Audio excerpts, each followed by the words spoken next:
Now we're out here, it's the end of January, we're ice fishing, chasing down panfish. And one of the key things to look for, whether you're chasing crappies or bluegills, are those basin areas. And what do I mean by basin?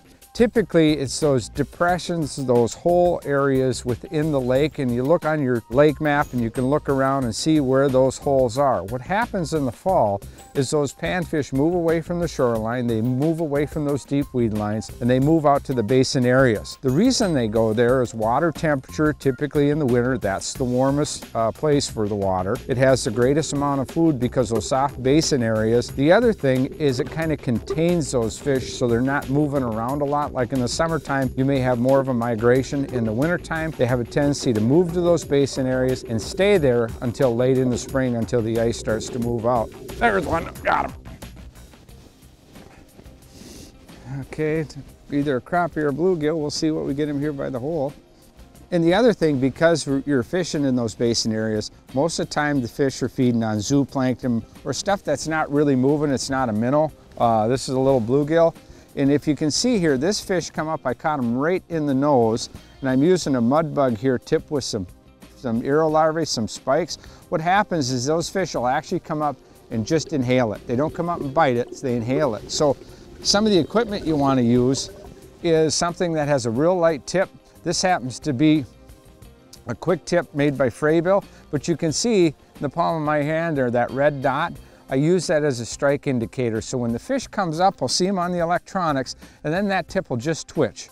It'll just barely move like that, indicating I've had a strike, the fish has inhaled it, set the hook. So having the right gear in this type of situation can really make a finesse bite a lot of fun, because again, those fish aren't overly aggressive. They're just coming up in what I used to call it when I was a kid, a nibble. They barely move that bait, and you'll see that strike indicator move and you'll catch a fish or two. There we go. Now that tip barely moved, and some of the things that really make this a very effective technique.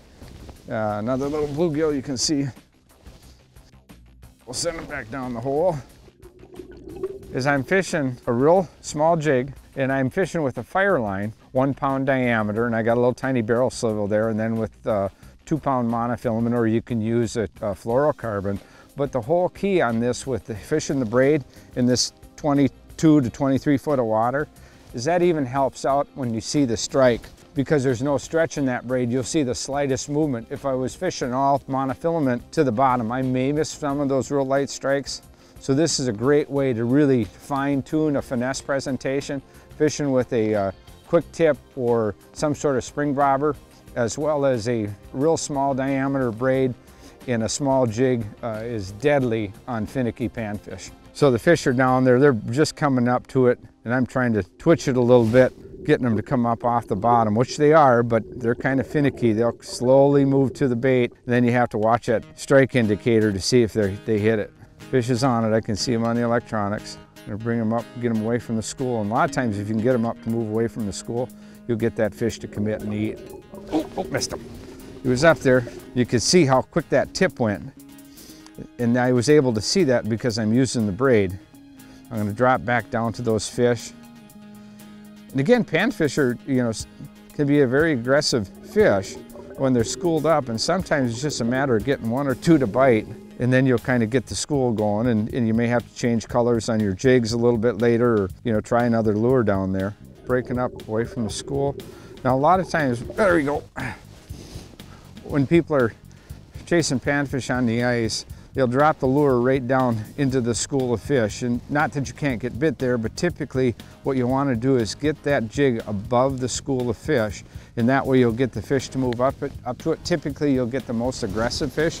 And when you look at a panfish, they're kind of designed to, with their eyes to feed in an upward motion.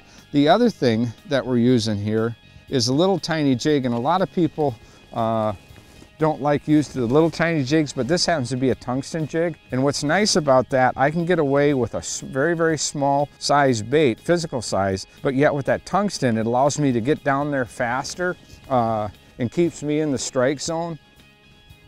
It's kind of like using a tungsten weight when you're bass fishing. I'm using it for the density so I can get down in an area. It also allows me to present a smaller bait in a finesse type situation. So hit her pretty aggressively. Oh yeah. Not a huge one, but a nice gill. Way to go, Jace. Young buck out here cracking fish. Nice, Scott.